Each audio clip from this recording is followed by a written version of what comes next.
This is some good brawling from the Shanghai Dragons. They like being aggressive.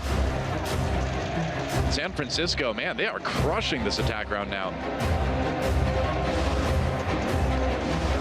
Babyface is taking little chunks out of everybody. It's going to be too much pressure from the Shock. Oh, Undead's picked Arc out of the sky there. Call pest control, because that guy is a sharpshooter. The NYXL just won out over the Houston Outlaws 4-0. And I was just telling the Blizzard Arena here that I feel like this is just another Overwatch game where the score is not necessarily reflective of the gameplay. Because I felt Houston actually played well. NYXL, they were just too strong. All right, so for our last match of the night, for the week, we have the San Francisco Shock going up against the Shanghai Dragons. A lot of fans here. Now the Shanghai Dragons, they're hungry for the W. They smell the blood. You know, they're flying in the sky, looking down at their prey, the limping San Francisco Shock, who in the meantime is looking up at them like, come on, son. We ready. We ready. You guys ready for the last match of the night? All right, with that, let's go ahead, send it over to the desk with Puckett. I like that. Baby Bay setting up to snipe the Dragons out of the sky, or will it be the Dragons reigning supreme? Welcome back, everybody. I'm Puckett. We've got the full European desk. Are you still European Sideshow? Yeah, I think technically till like 2019 or something. I like that. Okay. I think that'll work. We'll put you in this group here. We thought today was going to be really tight matches. This could actually be the closest series of the day. Shanghai versus the Shock. Both teams in the bottom half of our Overwatch League trying to climb towards the top. When you look at these squads, what has you excited about their opportunity today? Well, the fact that they're so hungry for the win. They've been starved of wins, if you want to put it like that. And which means that they're prepping so hard for the games that they can have their best chance of being able to take it. And both of these two teams will be looking at their opponent and thinking that they are very great opponents to be able to finally claim a win there. Both squads have added some firepower. Those players aren't here yet, though, so they'll be playing with their original starters, and it's time to bring out our first squad. So, ladies and gentlemen of the Blizzard Arena, please put your hands together and welcome to the stage. It's the Shanghai Dragons.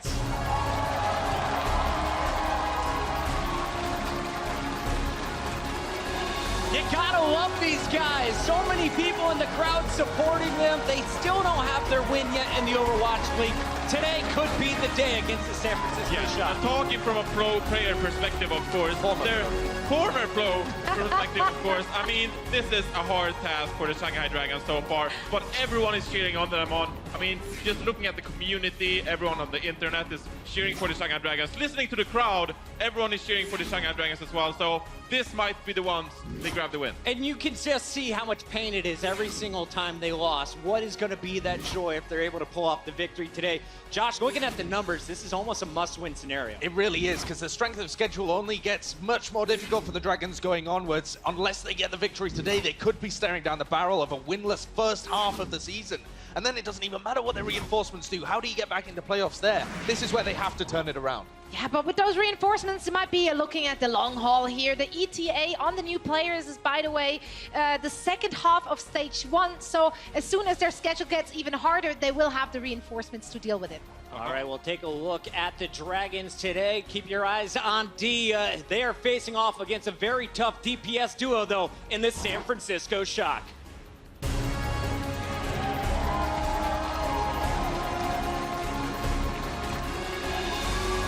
Smiles coming through from Dak. The boys from the Bay feeling confident in this matchup. Sleepy is going to take the stage first. And this squad, we had some high expectations after watching them at the early stages of stage 1. Since then, it seems they're still struggling to find their groove. Today, will they be able to pop off? Yes, well, San Francisco Shock are up and they're down. Mostly down, but they have had some upsets. They managed to beat the Boston Uprising in a 3-2 game early on in the season. Since then, they've been claiming wins over Mayhem and got the win. It is. Speed down. Got the win over Shanghai Dragons last time they faced as well. This is a team that's capable of high highs, but you never quite know which Shock you're going to get. What did you think about the Shock's performance earlier this week when they played the Valiant? Well, they did actually perform pretty good versus the Valiant. We've seen Dante and Sleepy, even versus Seoul Dynasty, of course, pop off. So, given the recent increase of performance, of course, going up against the Shanghai Dragons, this really shouldn't be as much of a challenge, I feel like. Yeah, Nomi, which you just saw on screen, actually talked about their game in a post-game press conference to their VP of content, Corey, and he did say that he just felt that there was a disconnect in communication, or rather in gameplay, between their tanks and their backlines, and that's something they try to figure out for this game today. Comm's so important. We've seen that all week long. Who is going to have the better communication today? It's a big question because it's all about the team play, some very talented individuals. Let's talk about this matchup. Let's look at our two teams.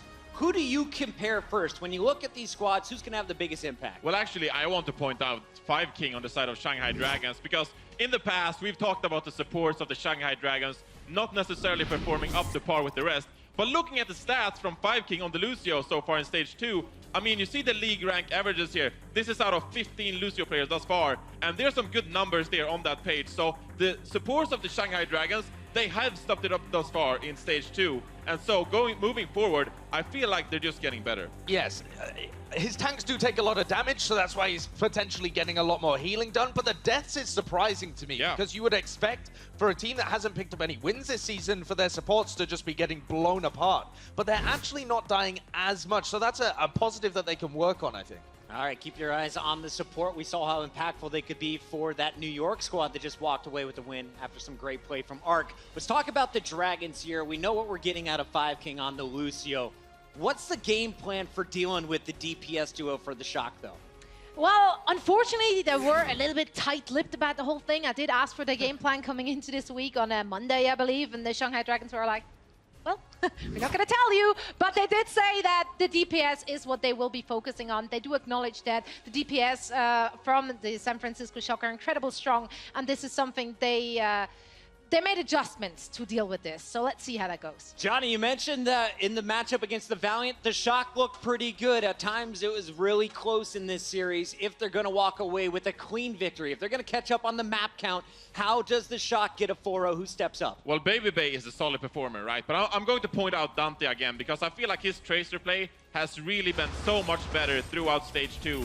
In Stage 1, Dante was pretty silent. He didn't perform as good, but in Stage 2 thus far, I mean, this is versus the Seoul Dynasty, one of the best teams in the league. And Dante, he just popped off and just racked up the kills. So I think that Dante, they're able to rely on him much more moving forward. Let's get the official prediction starting closest to me. Sideshow, you're up first. Who walks away with the W today, the first in Stage 2? I think I'm going to have to go with the San Francisco Shock here. The Dragons have seen improvements, but San Francisco Shock are a level above, I think, at the moment. Shock fans in the venue cheering you on. What about you, Johnny? You know, I'm going to have to go with the San Francisco Shock as well. I'm sorry I can't go with the Shanghai Dragons. I'm going with the Bay Area, of course. So I'm going with Dante. 2 orange. Are we going to get a red, Zoe? Well, you know, my strat today has been I'm going to root for who I want to win, not who I really think is going to win. So I go with Shanghai Dragons. Let's make it an 0-3 for my predictions. I don't care. I want them to get that win. I want you to finish 1 and 2. I'm with the Dragons as well today, but always keep your eyes on the Shock. So much potential from this squad. The players are ready. The game is ready. Let's send it to our casters. We got Mr. X with Uber.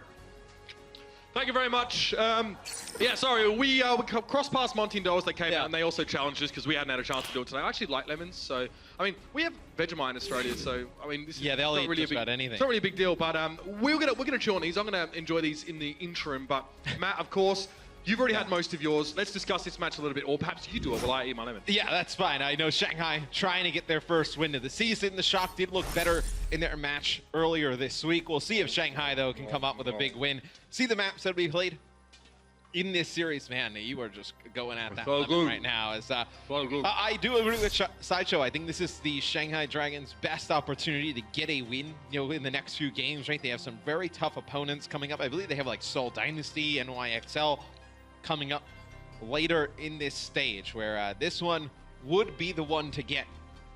You know, still waiting for their players to come in. I know it'll be very good to see their new additions come on through. You know, you also have Super and Sinatra eventually coming into play for the SF Shock. So, it's two teams that aren't really exactly at full strength yet. You expect these teams to get much better as we get into Stage 3 and Stage 4 of the Overwatch League. And Looks like you'll have the San Francisco Shock on defense here first to kick things off on Hanamura. I believe you are finally done with good. that, Lemon. I like me a lemon or two. Actually, it's good for my throat as well. Clear it up. Because, like you pointed out, there's an opportunity here for the Shanghai Dragons, Matt. It might seem slim. Obviously, being 0-13 at this stage of the league is not where they'd want to be. And as was said, reinforcements a little ways off. I believe it was second half of stage 2 was meant that it's not stage 1, which is obviously already passed. So our focus here for the Shanghai Dragons is definitely going to be around a bit of that tank play. It's been discussed. We saw those stats earlier, 5 King stats. Right? They're not terrible. They're pretty solidly on average, right, for the most part. So what we are looking for, I guess, is that coordination from these teams. And I want to see them play more with Roshan. I feel like Roshan, he definitely tries to take advantage of some situations, and then the rest of the team isn't there for follow-up, as Sleepy is giving us a little bit of a show there on Moira. So it'll be a triple tank for the San Francisco Shock on defense. They'll have Dante play Tracer, so you're gonna have Babybay play the Roadhog, and Sleepy should be able to farm up a ton of ult. Undead will play Widowmaker. You'll have Dia play Tracer here. I would love to see them play more with Roshan, like I mentioned. When Roshan goes in, you need to see MG, you need to see Dia there to help them out. They can't just sit around and play off of Undead. That's the first hook, at least, to open things up here. No kill as a result of it. But Shanghai are being kept honest. Nomi trying to jump across the gap, though, and Undead's picked him off in midair. Again, this team orbits so much around Undead and his potential to do these kills, or do these damage, to get these kills. That's probably what I'm looking for. So he's now already moved in. The San Francisco definitely on the back foot here. Dante with his back to Undead, who hasn't found any big kills, and Dante now starting to pay more attention to this man on screen. And they just need to force the fight on the point here. Undead just trying to land shots, not able to hit with anything right now. Landing shots to the bubble of Nomi, but at this point, the San Francisco Shock have everybody back. Undead's been pocketed here at least, so he's not going to go down at Nemix. He'll be able to force him back and maintain this pole position. Another challenger appears, and this time, yeah, Nomi had the formula to remove him from that position. But you pocketed Undead for so long, and you see 5 King was actually going for the res onto Undead. It's like, where is the help for the rest of the team? Dia and Roshan are trying to fight everybody in that bottom right. You would have loved to have some healing in there from those guys. As now it'll be the San Francisco Shock holding on defense. No progress made towards point A. You do have some ultimates here. You have Sleepy with his Coalescence. You have 5 King with Valkyrie. Babybay here, just a couple of shots with the scrap gun. I've used the term war of attrition before, and again, getting that early damage can really make a big difference here. It's a big stick there, it's going to be ultimately taken down. It was actually attached to MG, but he backed up into his Zenyatta. MG getting desuited as well, which doesn't help things for the Dragons. Very chaotic approach. Shanghai had a good start. They're getting these picks off Undead map, but they're not capitalizing. Yeah, they've used the res already onto Altering, so you can't bring your D.Va back into the mix as Dia goes onto the point. San Francisco just pushes on through. They're not afraid of the Shanghai Dragons. Undead will play McCree here, so this is a very interesting pick. McCree is a very slow DPS hero. He's going to have to make his way through the choke. It's just a super mobile. And you don't have a speed boost from Lucio because you're playing the Mercy. It's a really easy target for Babybay with these hooks. Snail's pace play from the Shanghai Dragons, and Babybay would love or pray to capitalize on that. Whole Hog's available for him. You can see it's a bit of a fold inside this side room, and Babybay's ready to let go. It's the Whole Hog. 5 King now trying to keep his team healed. Forced to back away. Defense Matrix will consume some of this damage, but Babybay's held them at bay for the time being. Now the Bay Area boys need to rotate back towards the point. There was a tick taken in the process. Should be able to wrap on this one. You can see even though Shanghai were capping the point, Matt, they were so split. Yeah, Dia was on the point. Oh, there it is. A little bit more than 1 tick worth of progress, but it was Nomi just getting into the back line and just forcing away Undead, Altering, and 5 King. They were not able to dive in there and help Roshan or Dia. Do you think this McCree choice is a good decision? Do you think there's a better alternative here? Yeah, I mean, obviously, if you had, a Genji player, you could, play him on Genji here. Like Pharah, maybe? Maybe Pharah, or even like a 76, right? Just that consistent damage, and then just a sprint to be able to make it on through the choke. I mean, it's so curious that they keep the Mercy here despite switching off the Widowmaker. Perhaps it's the fact that they do have the Valkyrie. Deadeye from Undead. Oh, he gets blown up! He waits too long, and Altering just saunters over the position of his teammate. Gets taken with him. It's all about Dante now. 3 kills and a D-suit for him. Cold as ice. Yeah, 20 seconds left. There are so many avenues of attack for the San Francisco Shock when that Deadeye starts to come in, right? I mean, You don't have a ton of view through that door. You can come from the top right. You can just do what Dante did, just blink right on in. It'll be Shanghai with 9 seconds left to get to the point here as Roshan and Dia going through the way! not good, looking good. Baby Bay and Dante combined to pick up altering, so the Zenyatta's now missing. He could have had his transcendence for the last fight, but now he'll be walking back very slow, forlorn, and maudlin as he tries to reapproach. Dak finds Roshan here, but Undead actually picks off Baby Bay. There may be an opportunity there, but we're halfway through overtime, and MG is being buffered away from the point. He gets there, keeps it going for now, but look at Undead. So low on HP. There is a Mercy in effect here for the Shanghai Dragons. Five King is there, but Dante is another sick pulse bomb, and they're all over this one. The Dragons just could not come up with the solution. Man, it seemed like their best opportunity was that first attack where they got an early pick. And Dante was sick for the San Francisco Shock in the first half. 17 eliminations, 10 final blows, 0 deaths.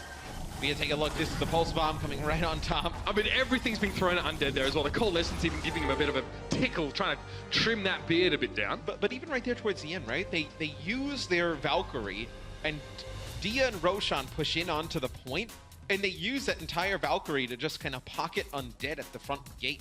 They don't really use it to try and get on by, heal those guys on the point, allow some other members to walk in. It's just I would love to see them just play really aggressive, right? I think Roshan's making some decent reads when he sees people weak. He's diving on in. Dia has been doing a nice job getting behind in the lines. You had a Widow that was being pocketed, right? So you switch to the McCree. You keep the Mercy. Yeah. But it's like, why don't we could use a Pharaoh with this. Pharaoh Mercy still has some... But then we've seen teams struggle with getting slower characters through the choke. And now you've selected 3 of them, right? So I mean, your Zen, your Mercy, Lucio to speed them up Lucio, and alleviate that, and your McCree, you're stuck on the outside. So you're always fighting. And then if you leave your Diva back, you're sending Roshan and Dia in there to just die pretty much. So it's really just the compositions for Shanghai need to get a lot cleaner. Like, I like this a lot on defense, right? You have 5 King play Ana, you have Undead play 76, and Altering will play Zen here. So they're going to be able to set up in the back. You can have Dia play that Tracer, just dart around the map. I really like the setup now for the Shanghai Dragons. What do you think about the... obviously, we do see this sometimes on this first point, like I know Lucio being taken in, but you're a little bit more vulnerable to Tracer or Genji, like those flankers as these 2 supports. I mean, your self-peel comes in the form of trying to kill them, or Five King getting a sleep dart if you're the Zen and Ana combo. And you're also going to see Undead just play right around these supports. He's not going to go too far, so where a flanker could just come in and pick off like an Ana or a Zen, you're going to have a lot of support in the terms of Undead right there. We're on the approach now with San Francisco. You see the Baby Bay's piloting the Widowmaker here, so a similar approach that the Shanghai Dragons took on their first couple of attempts before switching off it. Baby Bay, though, confidence never been an issue for this man.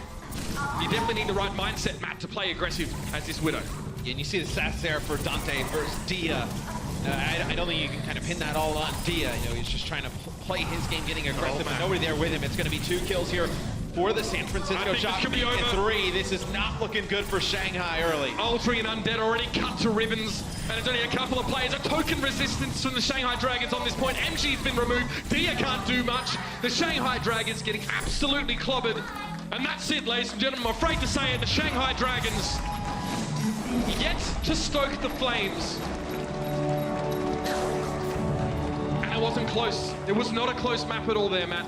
San Francisco, confident on that defense, able to sort of roll with the play and sort of go with the flow the Dragons tried to bring. And then obviously we saw the Dragons with their attacking attempt, Matt, just didn't have much potency. Yeah, I mean, they're on the attack. Baby Bay, he finishes with a 61% scope accuracy, 36% crit accuracy. So when your Widow's hitting shots like that, you're just going to be able to wander on through the choke with relative ease. That's how you see the San Francisco Shock take map number 1. And the Shock here definitely not going to be looking to drop this one away. Start strong, they'll be looking to finish in much the same way. The Dragons, much to work on, much to be done. We'll see if they got what it takes after the break.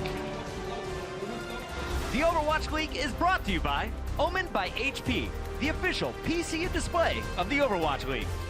Intel, the official computer processor of the Overwatch League. And by T-Mobile, America's best unlimited network.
Giving them the lifeline that we're looking for. In Stage 1's Week 2 face-off between Boston and San Francisco, the Uprising were moments from sealing a victory over the Shock. It's an overtime, it's a 99 map. This is San Francisco trying to stay alive. But Nevix stepped up. With only 3 members of the Uprising on point, Nevix zoned them out with a self-destruct. Next, the Uprising's D.Va isolated Kalios and took him out. Then, right when Kelix's Lucio got his sound barrier, Nevix eliminated him before he could use the ult. And followed that up by removing Dreamcasper.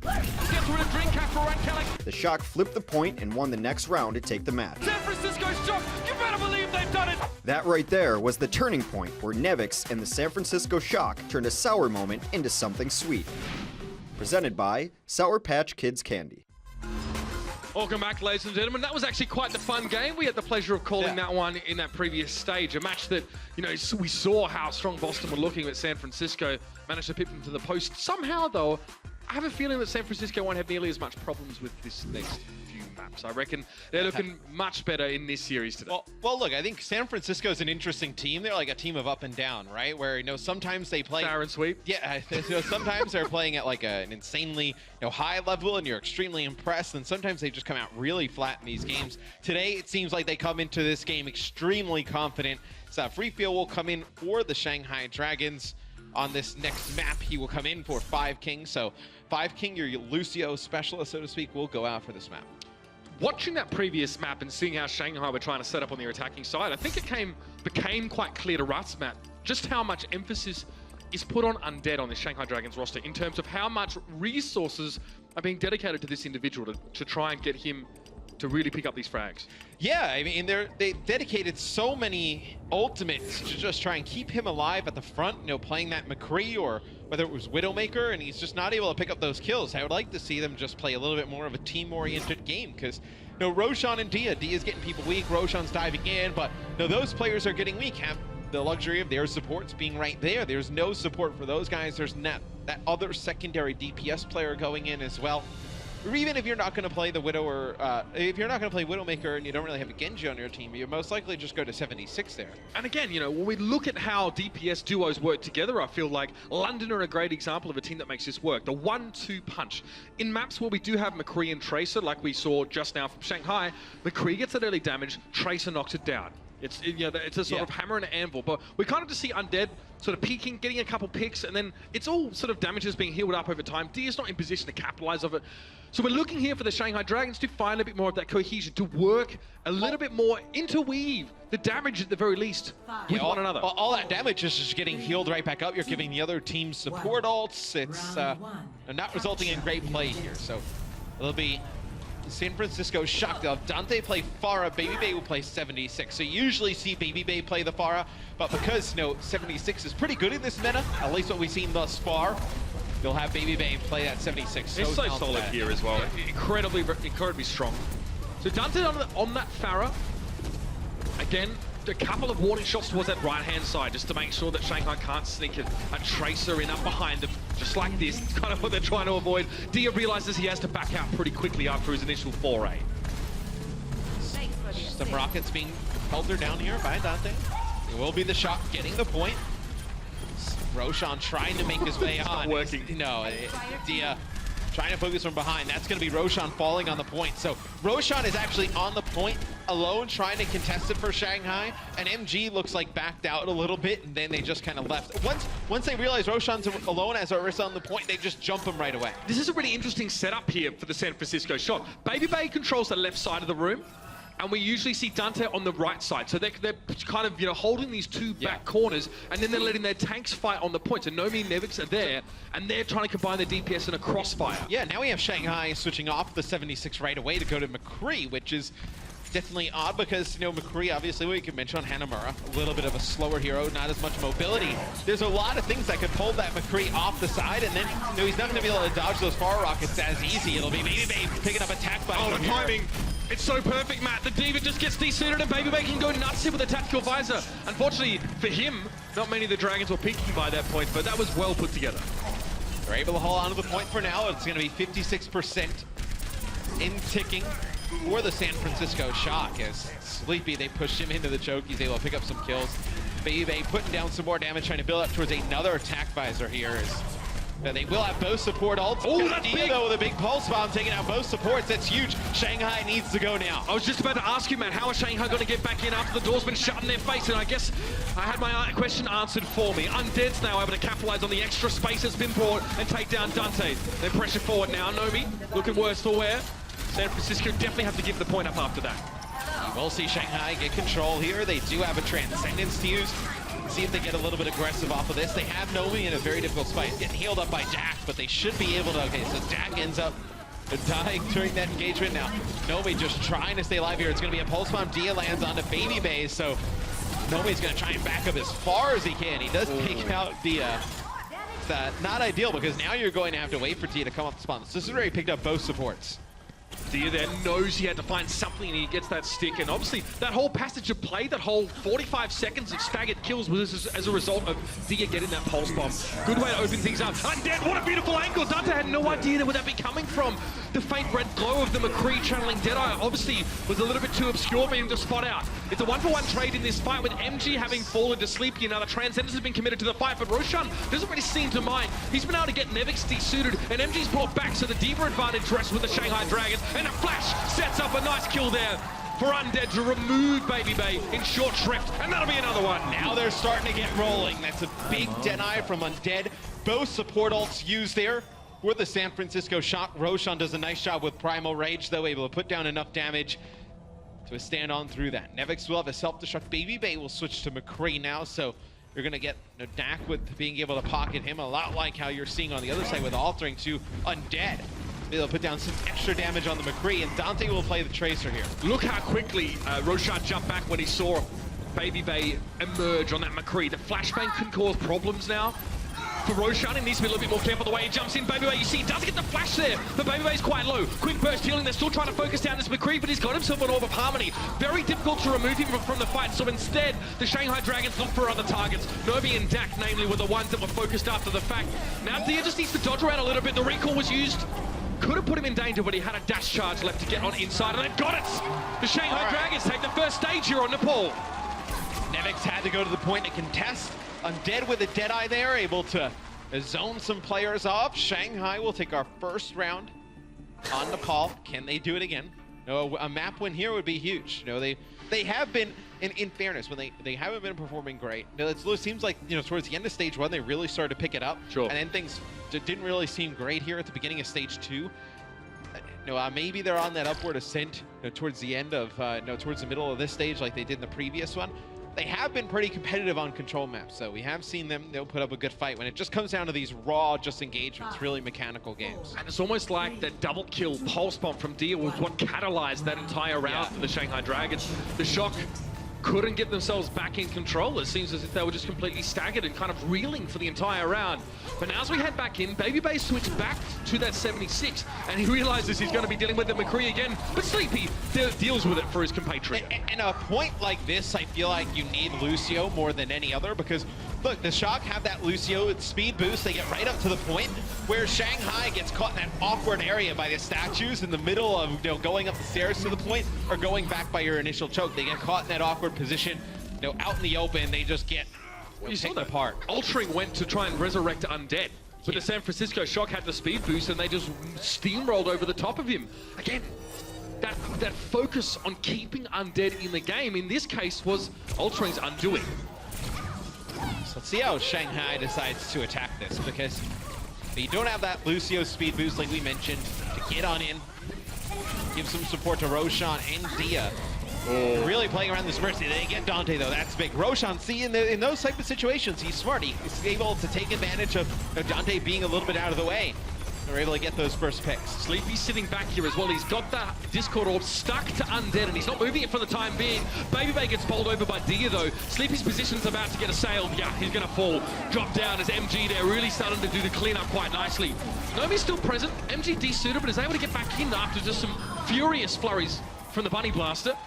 And the Dragons still have control for the time being, coming back into the next fight with both of their DPS ults and a Valkyrie. Yeah, look, I mean, Roshan right now is 12 limbs, 2 deaths, and they have Dia 16 limbs, 8 final blows, 2 deaths. Like, those two guys are playing very well. They just need that help with the follow-up. They need MG and Undead to come alive, which they are on this map. It'll be a sound barrier to start things off here for the San Francisco Shock. It's actually Undead using his Deadeye, so they're not able to run through the choke. Nomi knew what was happening, so he backs away, probably tries to grab himself that Mega Health Pack and get back into the fight. It was Roshan, should I say, correction. Backs right away from the fight, does benefit from that healing, and of course Ultring having used that Valkyrie gives a heck of a lot of burst heals to his team there. Babybay being scrutinized, at least for the moment there. That was Roshan on him, backing away again, just trying to stay safe, using that mobility as much as possible, and letting his tanks do most of the dirty work. Nevix, huge from him, 4 kills in the fight for the D.Va player. You love to see it. And the Pulse Bomb fighting Nomi really doesn't do too much here for Dia, with the rest of his team completely smashed. Yeah, you may as well have saved on to that Pulse Bomb. I think it was like a 1v4 there for Dia on the point. You know, maybe in that next fight you come back, you get a Pulse Bomb onto Nevix, you get a DMAC, and then you're able to move from there. That would be a great way to start the fight, huh? Yeah, they end up using the Pulse Bomb towards the end. Nevix now with a self-destruct. Looks like to be the only ultimate on the board. Undead will get a Deadeye here coming up soon, but not really a great opportunity to use as you walk on in. It's pretty good on the defensive. No way, the way they used it previously, you know, as an offensive ultimate, it's kind of weak here. As see how Shanghai decides to attack this point. They'll be Undead using that Deadeye from a distance. It's a great way for the Shanghai Dragons. Off the point. Yep. Yeah, they can close the gap with that Deadeye pressure now, knowing that the San Francisco Shock can't really peek out. But this is how the fight goes, not the way they would have expected to. The Tactical Visor is employed, despite the fact that MG was present in the fight. His mech gets destroyed. He wasn't able to save his teammates from Babybay. There was also a lovely self-destruct dealt by Nevix there. And there's Sleepy just holding the last of his cards. It was a Joker, of course. MG's down. 90% on the clock for the Shock. Shanghai will switch Undead off of McCree, go over to 76 and Freefield dies at the beginning. You should be able to res this up. Dante's actually back there, putting a lot of pressure on Undead. They're going to use Valkyrie to get to the point. Roshan and Dia do get a touch. Look at that speed boost from Dak there, just allowing the Shock to disengage for a moment and avoid the dive in from Roshan. He couldn't get onto his target initially, but Nomi's down. Sleepy trying to be patient here, staying safe. Notices that Dante's a little low and the sound barrier now is being put into this fight. Dia also looking pretty ragged right now. Jumping back in, but that's the Transcendence here being used by the San Francisco. No, sorry, it was the Shanghai Dragons. Excuse me. Freefield gets that one off. Babybay to back away. Doesn't have a Tactical Visor available, and with that Transcendence on the point, the Dragons keep themselves alive, still have a chance to take this map away. They did end up using both support ults. Dak will switch over to Mercy here, maybe build up a support ult rather quickly, right? You know, trying to get some ultimate. Well, Nomi pops Primal Rage, you're able to heal through a lot of that and get that Mercy ultimate pretty quick, but you have to go fast because you may not get a second fight. BabyBay will get attack visor here, and he's gonna pop it right away. Roshan jumps in, has Primal Rage to use. That's it, they're just trying to fill up BabyBay's field of view. He's over the edge, gets him off with the Primal Rage.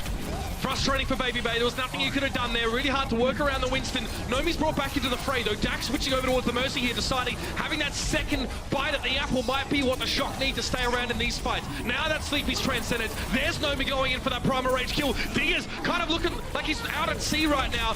He's at least grouped up with Undead close by, and Altering is there with the Valkyrie. Healing available for the Dragons, but they're running out of numbers. They're running out of players. Dia doesn't have the Pulse Bomb. He could break this one open in a big play, but it's no chance to do it. And that's about it. As the smoke clears, there's no one left from the Dragons on the point. They have to use that Valkyrie there, but as soon as he pops Valk, you know, maybe you're like, okay, can he get a resurrection onto Roshan? Died in a rough spot on the point.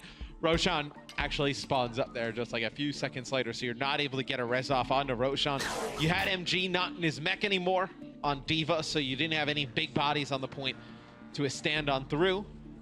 So we will go to a final point here on Nepal. So, you know, I wonder, you know, I really liked what we saw from Undead on 76. I think, you know, if you're not going to play Widowmaker or try something else, you know, whether you don't play Genji, like I mentioned, I would love to see them fall back on 76. I feel like it just provides a lot in terms of consistent damage, especially if you're only going to send Roshan and Dia in there. Cheeky Mercy switch for Dak at the end of the round as well. It actually allowed him to resurrect Nomi. Get that big body back in the game. A lot of value in that resurrect. And now we're going to move to Village here. The final stage in Nepal, our second map of the series. Early on, Dia copped a lot of damage and forced to recall early out, but MG saw his opening. He takes it, charged in, got Sleepy with the boot damage. Although MG's going to be desuited, the same can be said for Nevix. So far this fight's been pretty back and forth, but now BabyBay's starting to feel it. Now that that D.Va suit is missing and MG's not in the fight, that hit scan pressure can really be exercised. See if, though, if they can make their way to the point. Dante will get a touch, they'll get Nomi back, and they're going to start the assault. They push all the way on through. The kill's going in favor of the San Francisco Shock. It's just going to be Dia. Yep, just wanted to go back to the spawn, wait for the rest of his teammates to make another attempt to push on through. BabyBay will have attack visor here very shortly. Dante will have that pulse bomb. Let's see where they decide to set up. Right now, it looks like they're setting up on this, you know, middle bridge area. Just watching for that right side high ground. Maybe Shanghai tries to force their way through there. Then there it is. Can have a nice boot there from Dax. That's it. That was the serve coming out from Dax, sending Roshan back where he came from. So frustrating again for the Winston when they can't really land where they want to. And look at him now. He's out of position with very little health. The dive essentially being shut down from the Shanghai Dragons. And this is where the cleanup starts happening. They're kind of mired, stuck in the mud, as it were, the Dragons, as they try and approach the point. And a huge man disadvantage. And Sleepy consistently getting himself in the kill feed during this game. Really been fragging out. Had to force his transcendence there. There's some value to be gained from it for the Shock, but they don't seem too worried to have that ult forced. Yeah, it's just not a coordinated push there from the Shanghai Dragons. You had Roshan on the supports up top. Both DPS players drop down to the ground. Undead drops, then Dia drops, then Roshan and the supports drop down. Then they pop Primal Rage. At that point, he's popping Primal, going all the way in, and left the supports pretty much to die. So see if Shanghai can put together a good coordinated fight here. We have seen when they do get those fights, you know, going their way, and they're starting to really, you know, synergize this teamwork. They've looked good. It's going to be a sound barrier from both teams opening up. They do get BabyBay though. Good opening there, losing the 76 before he could benefit from that overshield. And yeah, this looks like it'll be a good fight for the Shanghai Dragons, man. Both their ultimates really connecting nicely. That Sleepy fall into a pulse bomb. Dante not long for this world himself. Yeah, it is a good fight for Shanghai. They do end up using their Transcendence there when there's only 3 members alive. That's so the big San for the Francisco Shock. That is pretty big for the Shock because they ended up, you know, not with either of the support ults. It'll be MG. Probably just trying to get back. There's no reason to do that because he can give his healer's ultimate percentage. Yeah. Like, they just used that Transcendence, so there's no... They're going to heal that back Okay, up. let's carry on. Free fill up on the high ground. Now the tactical visor being used by BabyBay here, so it's going to keep everyone on the Dragon's side heads down. MG kind of has to sacrifice his mech to that one, and he will be falling. Altering, though, gets connected long range. That was a Helix rocket, if I've ever seen one. And the Shock just swoop back in and take what's theirs. 10% away from taking map 2. You see why BabyBay is one of the best Soldier 76s in the league. I mean, it's a nice tac visor, but then the tracking there at the end to pick up some kills. It's going to be very hard. It's going to have to be a touch here from Dia. Sends it in overtime. He actually picks up Dante as well. Okay, so get them in a 6v5 scenario, but look at this. Most of the Dragons are being kept off the point. They're being zoned out. Nevix is taking a lot of damage in order to do this, and is, as a result, desuited. Now he's only a mini Diva trying to fight with the Bunny Blaster on the point, and Roshan would love to have some of that for dinner. Dia actually dealt the final blow to the Bunny Blaster Diva, and that's Roshan for a finish. A little bit of a slip up there for the San Francisco Shock, and it'll cost them. Losing Dante right at the start of that fight. It's such a big play from Dia. You know, you're at that point, you're just trying to get him onto the point to get a touch to force it into overtime. What does he do? He gets to the point and takes out the enemy Tracer in like a split second. So huge play there from Dia, keeping Shanghai in this map. Wow, that was a really early recall forced by Dante. I guess because he didn't know where Dia was and he didn't want to take the risk.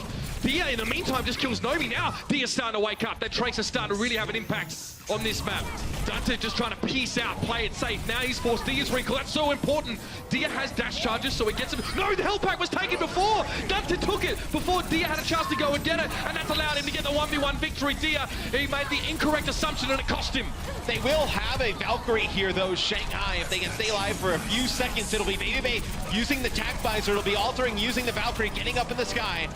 This Baby Bay looking to cut through members of the Shanghai Dragons, altering solo, needs to get away, which means he can't provide anybody with healing as his teammates drop. Oh no, that's a good metaphor for how this one's gone for the Dragons. Close but no cigar. Ultron tries to go for a resurrect, but's cut down by Nevix in doing so, and that'll be map 2. Signs of resistance there from the Shanghai Dragons, but Matt, we've been saying that for the last 13 weeks. And look, Dia puts together a very good performance on this map. 28 limbs, 16 final blows, only 9 deaths. Baby Bay just a little bit better. 38 limbs, 10 final blows, 6 deaths playing the Soldier 76. It's not been 13 weeks, 6 weeks. My maths is terrible. 2 games a week, but there it is. 2-0 now in map score. San Francisco very close to taking this one away and wrapping it all up and ending the weekend on a high note. We'll see you after the halftime break. The Overwatch League is brought to you by Intel, the official computer processor of the Overwatch League. T-Mobile, America's best unlimited network. And by Omen by HP, the official PC and display of the Overwatch League.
Shanghai put up a fight on Nepal, but the Shock were so far able to tame the Dragons. They come into the half with a 2-0 victory lead. Welcome back, everybody. It's Puckett here at the desk. We got Sideshow, we got Reinforce, and this is the last halftime of the day. It's been a great week. So far, this match, a little bit more one-sided than we hoped. We were really high on Shanghai's chances today. We said if they're going to take the opportunity, this is where you're going to get your win at the start of stage 2. They're looking pretty good on Nepal, but in the end, it was Baby Bay and the Shock that walk away with the victory. I'd love to start there real quick. Just high level, what's the difference between the teams so far, Reinforce? Well, it comes down to actually the way you position yourself. I think that the San Francisco Shock has a way better grasp on when it comes to space and positioning.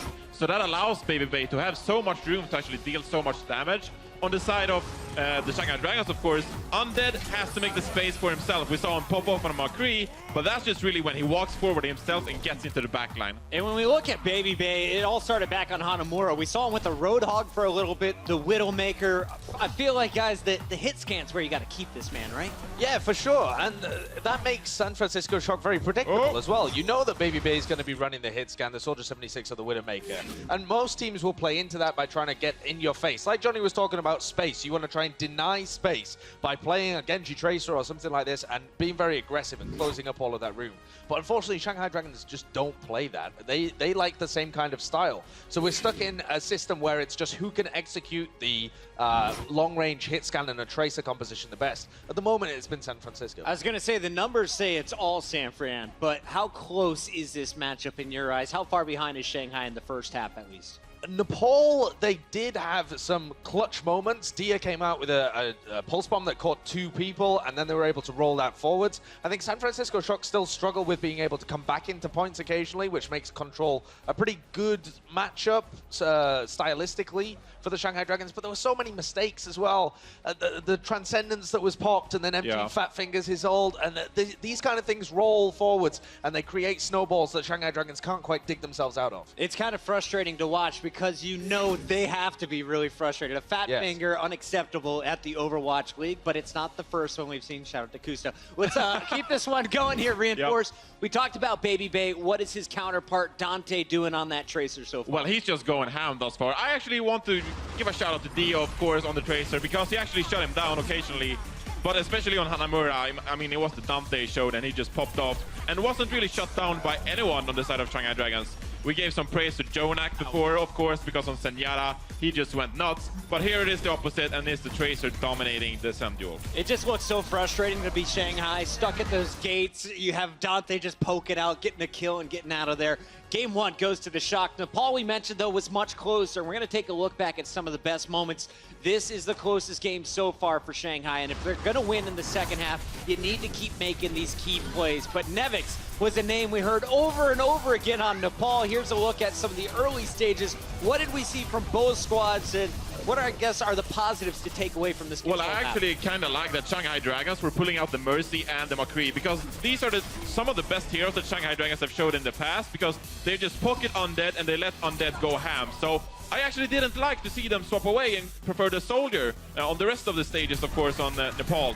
But Undead on McCree, that's something I want to see more of. Yeah, Soldier is much more positional. You have to be able to get those rotations. If you think back to the Bird Ring Telestrator that Reinforce was doing earlier, it's all about moving around the map. Whereas Undead is more of the point me at something and I will shoot it kind of guy. And he can do that very effectively, but McCree and Widowmaker play more into that. Now, for me, when we go into the second half, we're going to be seeing King's Row. We've seen how effective tank compositions are there. And I feel like if you're playing against San Francisco Shock and they don't play Genji that much, they can't get to your supports as much, maybe that's where they see some success. King's Row, I mean, we've seen quad tank. Hollywood was looking really strong for the Shanghai Dragons in one of their previous matches. Are we going to see Dia go back to the Zarya? That's something I hope to see. We know if this goes to a Game 5, if Shanghai is somehow able to turn this around in Games 3 and 4, Game 5 is going to be Ilios. And you mentioned Undead, just like Baby Bay, able to do that damage at range. I want to see this Widow War. Will it go the distance? We'll have to find out. That's going to do it for our halftime coverage. When we return, though, a big Game 3. King's Row is coming up next when we return. The Overwatch League is brought to you by Toyota. Let's go places.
The San Francisco Shocker up 2-0 on the Shanghai Dragons. And that's the San Francisco Shocker fighting to get back into playoff contention.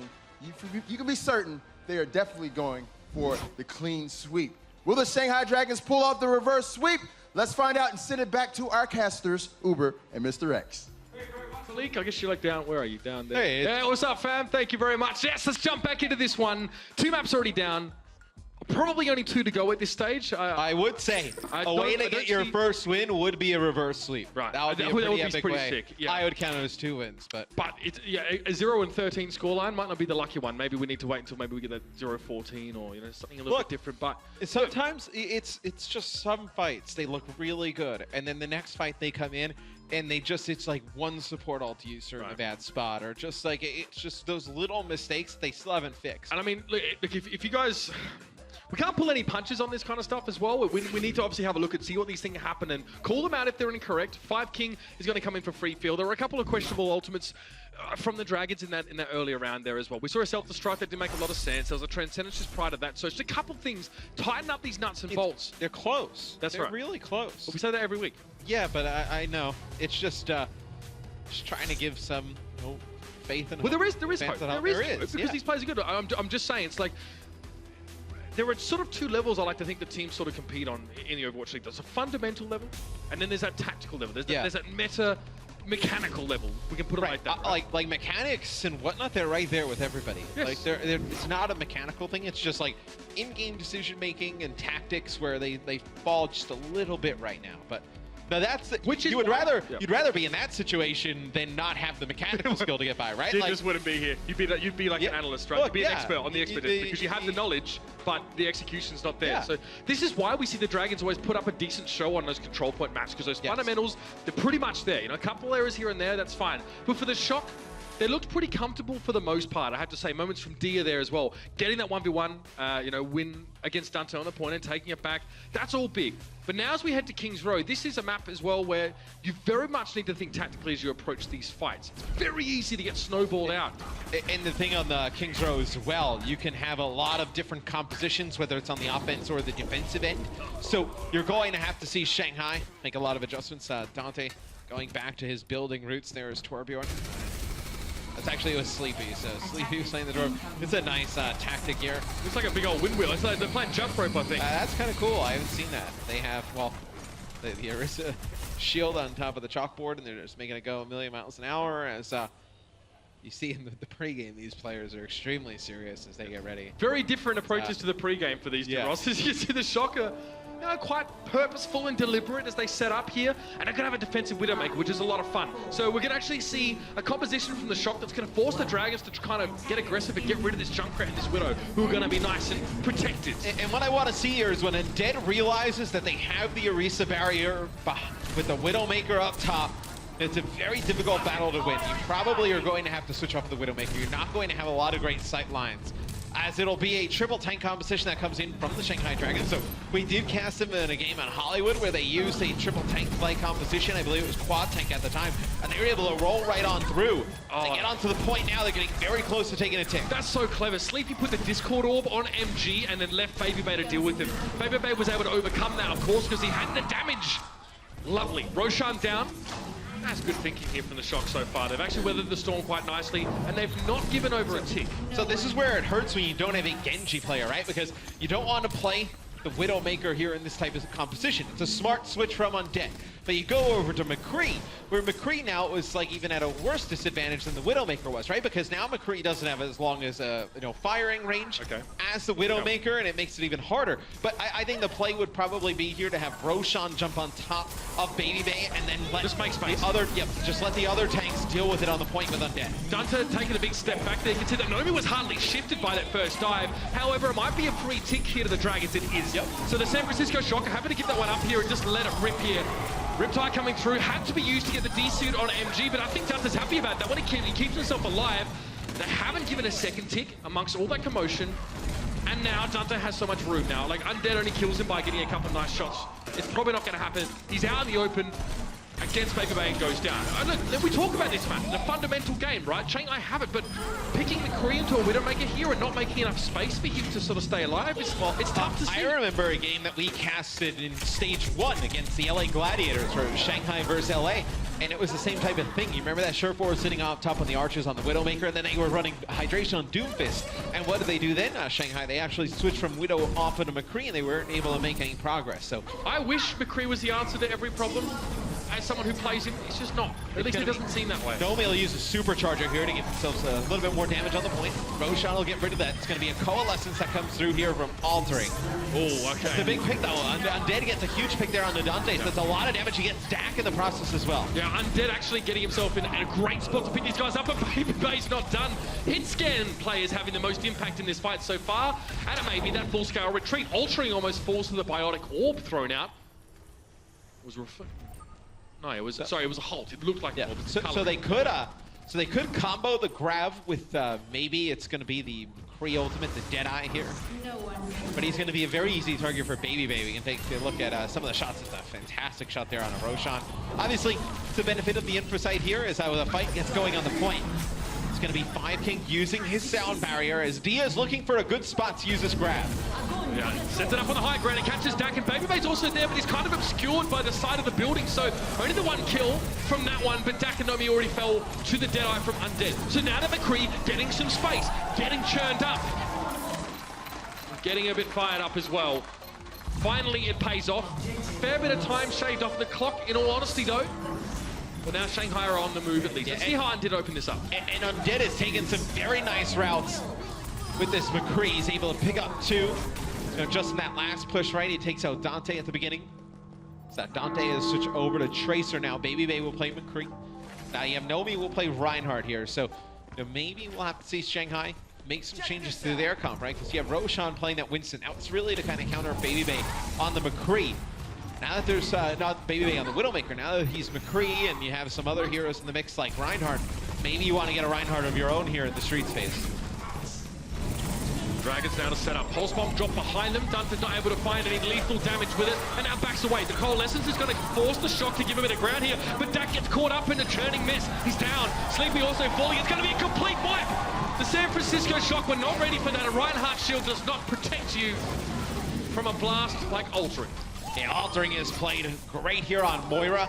This is one of the maps we thought we would see more Moira, and we haven't seen her really that much throughout all people get stage 2 super thus far. discouraged because they're playing that into a D.Va and they kind of know that the vast majority of it I be nullified. I think that's where it's really kind of come from, is that like the Moira versus D.Va. With D.Va being in every game, it really kind of makes it difficult. It's going to be Undead here, using the Deadeye, trying to force players back. It'll be Nevix who gets onto the point. It'll be a self-destruct that gets launched. Okay, no one falling to that one, except for the pursuit of MG, and Nomi scoops him up as soon as he's removed and meets him with Death's Embrace. So Shanghai Dragons are done for that fight, but the Shock did have to expend a few ultimates to try and keep them at bay. However, the Dragons don't have a heck of a lot to work with themselves. It might once again be a Graviton Surge that opens this fight up for them. Nevix, I mean, if the Shock have been able to track that ultimate at all, or kind of expected, then he's probably thinking, #1 goal, eat this grab. And if they do that, I think the Shanghai Dragons get held here. Well, even if they don't eat it, Sleepy does have the Transcendence to get on through it. You don't really have a ton of damage coming out from the Shanghai Dragons, right? I mean, you don't have like a 76, right? Or just kind of like a Reaper or Roadhog to just kind of push on through to that Graviton Surge. Nevix spots the flank early here, but doesn't quite get in position fast enough. Sleepy still has to use the Transcendence to stay alive. Yeah, Roshan uses Primal Range to get that out. No, the grab comes out. No, you didn't get anybody in it. That cannot happen right now. This is when things need to be going smoothly for the Dragons. They got 35 seconds left. The Graviton just completely misses the mark. Undead trying to make amends. Deadeye cleans up Baby Bay. Nevix now just giving a bit of ground, waiting for the sound barrier to dissipate, but Dante has gone down. So despite a slight flub there on the ultimate usage, Sleepy here just going to have to succumb rather quickly. They will give up that second checkpoint. The Dragons have a shot at getting the map done.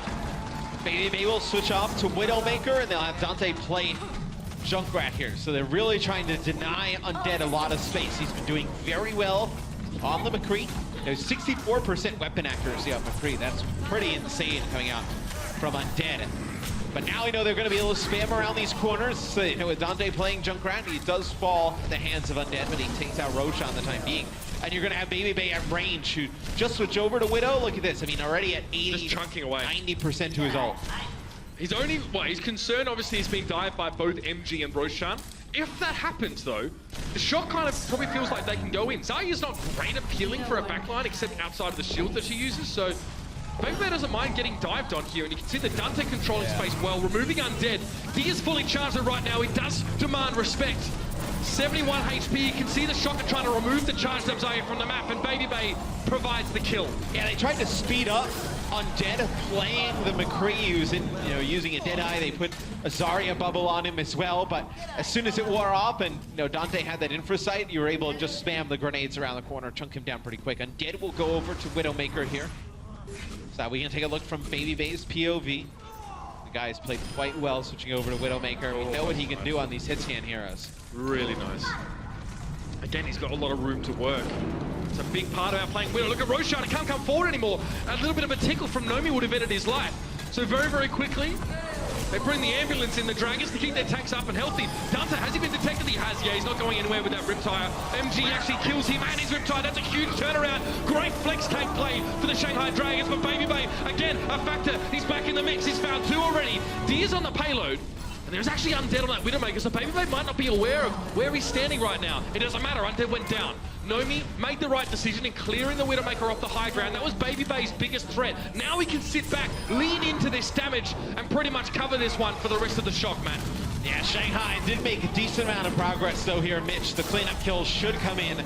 The hold should happen for the San Francisco Shock. And Dia launched a good grab. He actually connected with 2 players. They tried to follow it up with a self-destruct. It was just a little bit too late there from Shanghai. So didn't get a ton out of those Graviton surges, but it does. The Shanghai Dragons do make good progress here on King's Row. 2 checkpoints down. About 46.5 meters, so it's very close to that hairpin turn on that last stage.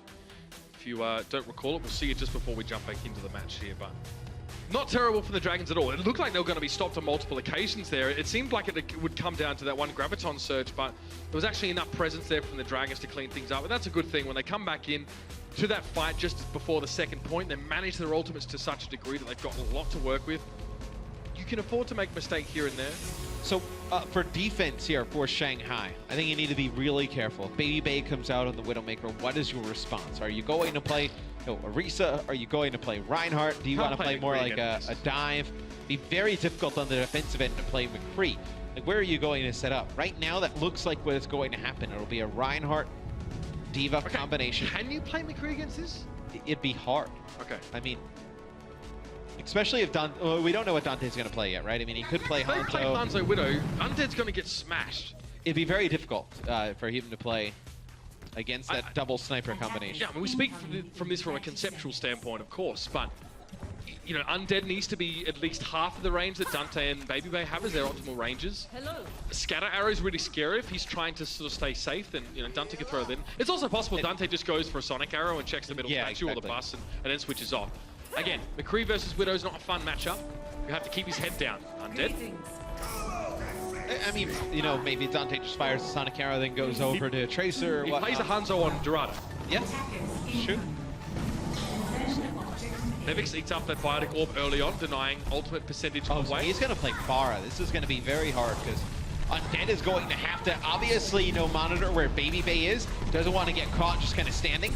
And then also he's going to get pelted with rockets from the sky. So a lot of pressure here on Undead. And now you look at, the way Shanghai's reacting, right? You don't have a Roadhog, so there's no threat of like a hook in the sky, right? Nomi's Trying to knock behind him out. as well. Nomi's up behind him, Matt.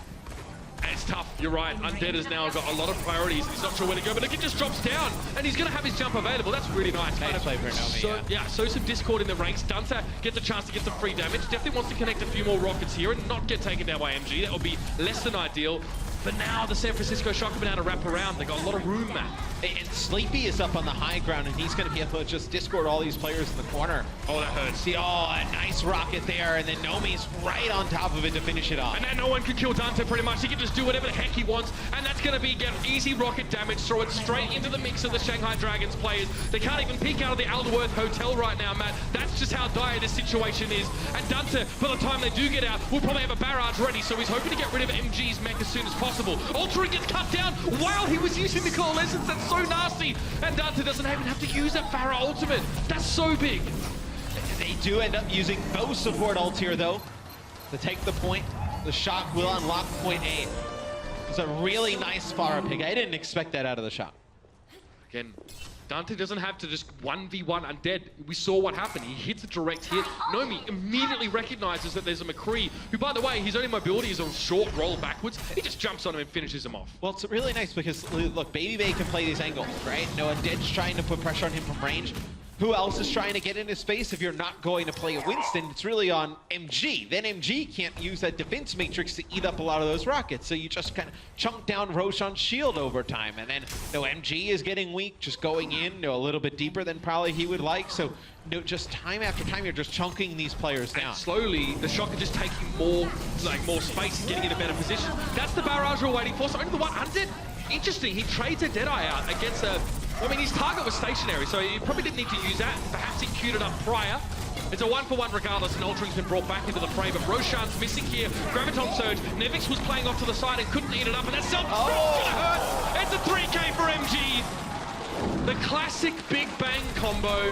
Haven't seen it in quite some time. We'll add a fourth there.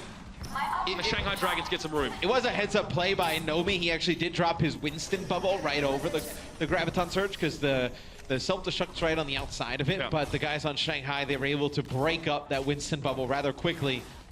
Helps eliminate 3 players. So Baby Bay will play Roadhog here. So they're going to go for a tank-heavy composition. They're going to have Dante play Junkrat. So you value the damage that Junkrat can bring over the energy he's going to give Dia here. Roshan getting close to that. Earth's Shatter hit a big fire strike there. Actually boosted his ultimate by about 15 points, so that's quite good. Baby Bay is very mindful of what that Ryan can do. Roshan coming forward here. Dante falls to that one. That was an unassisted Deadeye. Good shielding there. That's real nice from Dia. Keeping Roshan alive, and that's allowing Undead just to do more damage. This is good play from the Dragons. And Nomi trying to dive in towards the back, and look at that again. Another nice shield there from Dia. His Zarya was very good in that Hollywood game lead cast that they ended up taking. Seen some very impressive Zarya play from Dia. Yeah, he's 100% charged, by the way. So obviously, those hooks, he wants Baby Bay to try and hook people. He just puts a shield on the victim and he gets 100 charge after 2. His average energy right now is sitting at 40%, so very good considering you spend a lot of time now coming out of spawn. Obviously it's 0, so... Shatter in. Transcendence to respond here. I think there was a shield in the way regardless, and Roshan's trying to hold the door for the time being. Coalescence cutting through from the backside, and a self-destruct doesn't find too much out of Graviton to respond. This might be the play. Oh, it's going to be nasty. You know it is. Self-destruct in. Only Dak falling. You can see the Shock just trying to spread to the 4 wins. But losing Nevix's Meg and Dak to that now, there has to be a response. Dante needs to connect this. It's got to be big. Undead backing up. He's got himself 2. Where's the rest of the Shock, though? No, Nomi gets jumped on by 3 for the Dragons. And the Shock, once again, are going to have to head back to spawn and the drawing board. And you see Dia already back up to 61% towards a grab, 1:50 left. Shanghai putting together a very good defense here on this corner, and Dead doing a nice job on the McCree now. They're still sitting at a 67% weapon accuracy, just landing these shots, really punishing San Francisco. As San Francisco is now at Baby Blade, go over to D.Va. They're going to have their own Zarya come in. It'll be Nevix. San Francisco now, a lot of switches, so their ultimate economy's in the bin. Have to get it back the old-fashioned way here, and this is the war. This is again, this is back and forth. War of attrition, chunk each other down. Big tanky bodies are hard to burst or remove from the fight very quickly. But Dia's got another Graviton, man. Unbelievable. And you saw him trying to put a lot of pressure on the Baby Bay, get him D-Mech, then land an easy grab. It's only a minute to go. Dak will have his sound barrier here used, and he's going to use it now. Sound barrier here, Coalescence cutting through it though. Where's the rest of the follow-up? That's it! Great layering of ultimates, and Roshan brings the hammer down.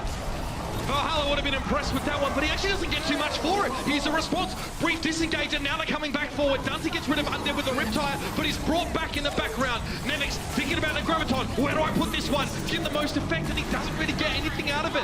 MG's kind of brought into it after the fact, but it definitely wasn't impressive.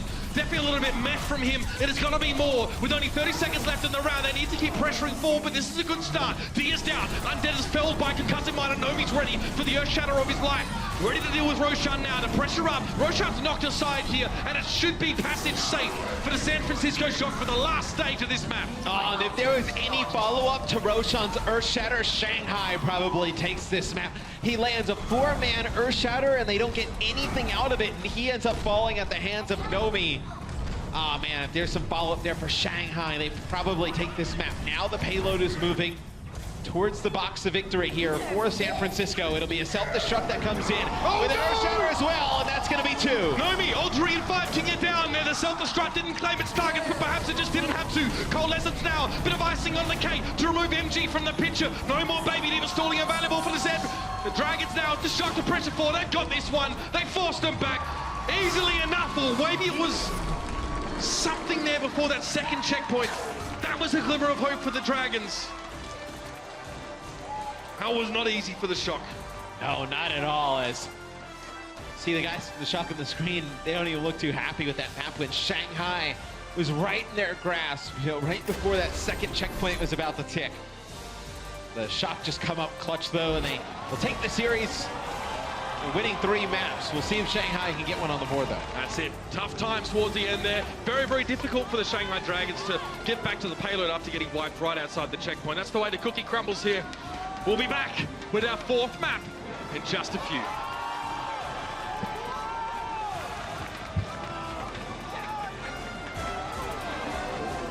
The Overwatch League is brought to you by Omen by HP, the official PC and display of the Overwatch League.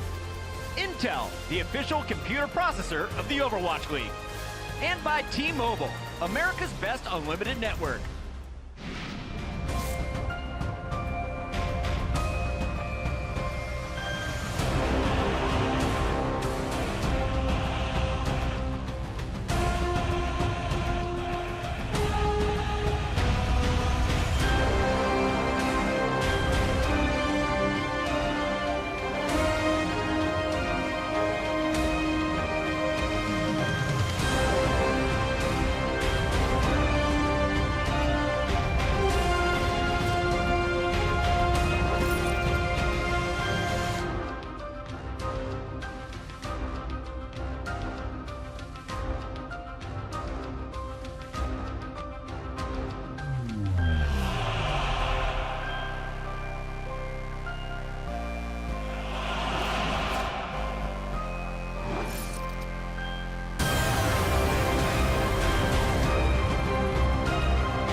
Well, ladies and gentlemen, true to form, there have been signs of life, of course, from the Shanghai Dragons, but again, they fall short.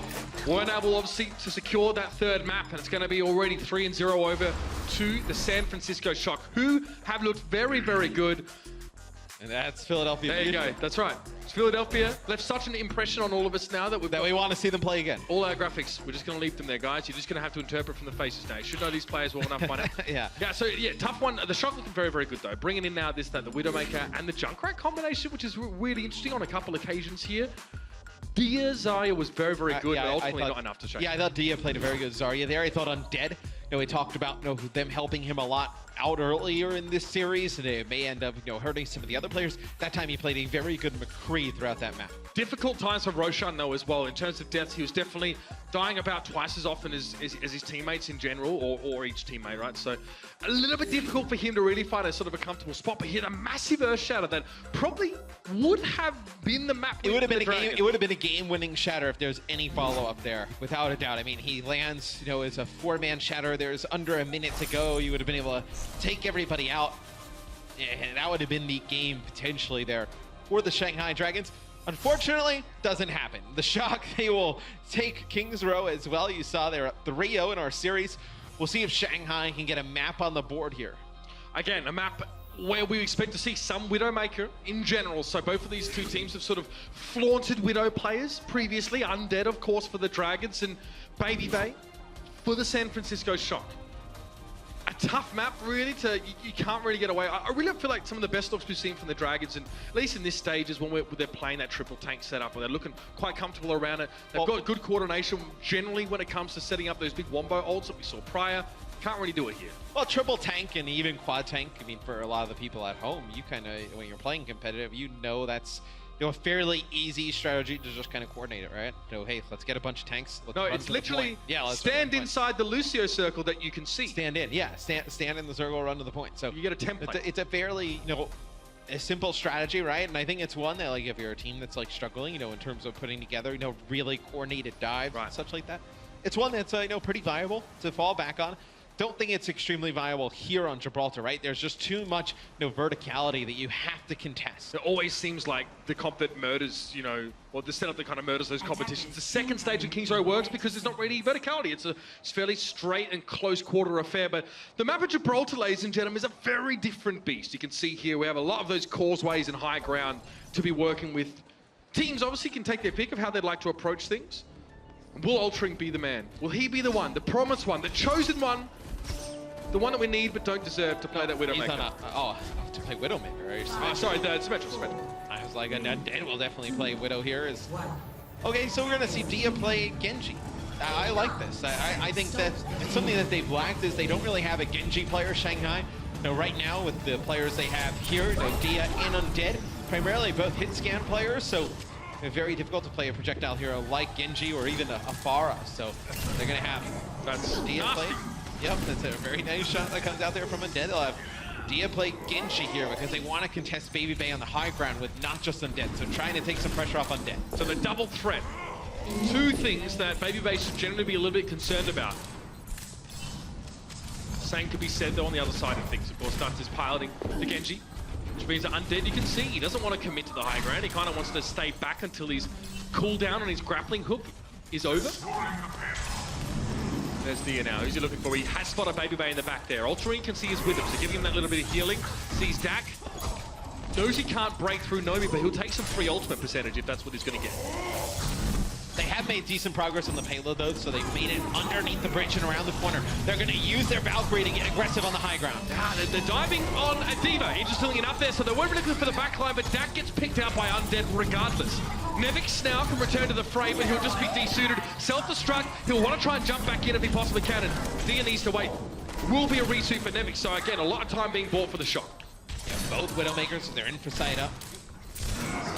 Dead, they do get Dante with a few shots. That's when you gotta be able to finish him off, which they do. It's gonna be Altering who finishes him off. Should be, whether it's Roshan or Dia able to finish it off, though. It's gonna be Undead who takes out Sleepy. The Transcendence is used here for Shanghai. They should be able to move it past here. It'll be Nomi using Primal Rage. It'll be Dante using that Dragon Blade trying to cut through some players. That's it.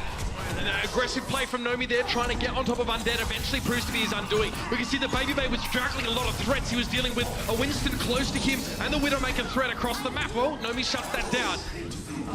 Lightens the load a little bit for Babybay, but he falls to Undead. Undead winning these Widow duels. He's actually coming out on top in some of these now. Dax been spotted out, low HP. Trying to get away, but it won't happen. Roshan finds him now, and the Dragons are looking like they're about to get into the driver's seat. Yeah, they should be able to advance the payload from here. It's Nevix and Nomi alive, as there you see Nomi, he will fall. They will start to advance this payload. Okay, so they'll take point A. You know, I thought they were going to take in that previous fight, right? They get both supports early. They have a Dragon Blade as well. I don't think they get any kills with their Blade. And San Francisco able to hold on for a little bit longer. It's going to be Dia, though, going right through Sleepy there. So Sleepy actually got that front spawn. The rest of San Francisco got the spawn all the way in the back. So we'll have to wait for Sleepy. This will be more progress made here for Shanghai. It is very important that the it is very important that the shock can prevent, or are prevented by the Dragons from getting back inside the shuttle phase. If the Dragons relent for just one moment and allow the shock to sort of take those high ground positions and get control of this area, it could be dangerous for them. But you just see when somebody plays with Roshan, you have a Genji in the mix, so you play a little bit more aggressive. That's going to be a 2K with a self-destruct there out of Nevix. He gets MG, who was demexed. He does get Undead. You see Dia, though. Now, I've been impressed with Dia's Genji, you know. He's been able to get to the high ground, really do some work. He'll earn himself another blade. It was nice from Altering there. I think Dia was actually about to die to Babybay, but Altering jumped in there and gave him some of that healing. You can see that self-destruct there being thrown across the map, and everyone tries to head towards the skies. You can see Undead trying to get up on the shuttle. Would have been dangerous for him to do that anyway, but he didn't even make it. And now it'll be harder for Undead to get these shots onto Babybay, and it's going to be Dante using the Dragon Blade because he's going to be able to play on top of that ship. You see 2 kills go in favor of the San Francisco Shock right away. But now Babybay controls that high ground. It's going to be Undead just having to like walk through one of 2 doors. So make it 3 if you want to go. No, 4 to either of the bottom doors. But it's really not the opportunity, you know, just contest him up on that high ground. You know, shooting all the way from the low ground up to the top of the ship, very difficult. You're going to come out of those 2 top doors. It's going to be very easy for Babybay to predict this. Undead, he's about 45% of his team's final blows right now, which is big. He's definitely winning out. Babybay has 1 final blow on this Widowmaker. Undead has 6. I mean, they're about the same in terms of accuracy, right? It's just not a lot of follow-up onto the kills, on the damage that Babybay's putting down. There'll be Nevix with a kill early onto MG. So I feel like a lot of the times when Shanghai loses these fights, they lose their tanks early. It's going to be Dia and Roshan going in deep, though. It's going to be Dia using that Dragon Blade. It's all a bit of a mess right now. There are fights happening on 2 parts of the map, but Babybay's been brought back to life. Where he's set up is in that back corner here for the shot. Dia now trying to chase down Sleepy, who's not really in a great position. He's very far away from his team. Now Dia can go forward. Note that he's being held up by Altering and Undead. Again, when Babybay's got to choose between the Genji in his face and the Widow at long range, it's going to be very, very hard for him to win that out. And maybe you would like to see Babybay, okay, I was going to say switch off of the Widowmaker. He's going to go over to Tracer here. It'll be Valkyrie popped by Shanghai, so a lot of healing going down to the point. Able to keep them up. Unfortunately, they're going to lose 2 players, Freefield and Undead. They were just playing a little bit out of range of Altering. Dante, Dragon Blade, sees Dia on the low ground, knows this reflecting, thinks to find Altering. Just the 1 slash for each of these targets. He'd be thankful that his team softened him up for him. And yeah, Babybay on that Tracer. Some say, Matt, he's the 2nd best Tracer in the world after Michael. You ask Babybay? Who would say that? Well, Babybay and Michael. I say that all the time. But yeah, so we see him going for that pick now, and this is actually big. If San Francisco can get a decent setup, this is the way you choke out an attacking team. The Dragons realistically have 1 good fight and 1 average one, and they don't have a lot of ultimates there. The support ultimates aren't really there right now, so it's... Okay, man, Undead, great pick. Yeah. That's what they needed to start this off, though. Get a man advantage. He's pick early. Looks like Babybay, though, they got MG pretty weak. They get him demexed, and now it's going to be the blade from Dia. He's able to get 1, looking for more. Dak gets a good move there to save the backline from Dia, but still, anyone who commits themselves to trying to fight on the payload now is probably going to fall to Dia's Genji or Undead's Widowmaker. Both of them combining, working in tandem very well, and that'll get them the point. I've got to say, Undead hit the shot when he had to. Yep. Really nice from him. 9 final blows on this Widowmaker right now. Just starting to kick off. And getting to be quite the thorn in the side for the shot. Yeah, I mean, 53% scoped accuracy as well, so hitting a lot of these shots does have the damage boost that comes in from Altering, as you saw on your screen there for a quick second. See it now. Back up. Okay, Nomi in, does have an Orb of Discord on him, but Undead couldn't get a clear shot, especially with the shield in the way. And that's a huge Transcendence used downrange by Sleepy. Tries to rush into the fight, and it's very strange to see the Shock to try and actually fight here so aggressively. They're back up now for the moment. Both of those Zenyatta ultimates have been drawn out, but Dak has a sound barrier. Altering dies with his Valkyrie. Did end up using your own Transcendence there, San Francisco Shock, trying to back them up, but you got Freefield to use his. With 40 seconds left, if Freefield 27% probably won't get back up to it. It'll be Dia who takes out Baby Bay. Undead still doing work here on the Widowmaker, just peeking around the corner. It's gonna be Dak using their sound barriers. They're gonna try and push on in, but it's gonna be Undead getting a DMEC there on the Nevix, and he's going to be able to take out Dante. 21 seconds left. The win condition for the Shanghai Dragons is heavily based upon Undead hitting his shots. That's why it's conditional. However, connects. Oh, the bubble being put down. That was so good. The bubble prevented Undead from actually being hooked into Baby Bat, if I'm not mistaken. He landed that one. That's the pulse bomb. That's what the Dragons need to start to get their way home. Dante and Nomi being missing from the mix. That's the key. With Dak falling, it's only 3 members left on the San Francisco Shock there. You can see Nevix commits himself to the point, then backs away to the side, buying time. Sleepy comes out, mid-transcendence, and Freefield can sit back. He'll have his in just a moment. Nevix taking a lot of damage now, and that's going to be the transcendence coming out of Freefield here. That's what they were looking for. There's the D-shoot. Nevix is down. Baby Bay off towards the side. He's had better days. I'll give you the big tip. Roshan cleans him up. Dak going to go down. Diu's got the pulse bomb, and he's not afraid to use it. Who'll be the first to peek out? It's going to be Sleepy. He avoids getting taken down by the pulse bomb at the very least, but look at that. No one to contest right now. And the Shanghai Dragons make their way through. Even Moomer enjoyed that, Matt. Yeah, that was a dominant half from Undead.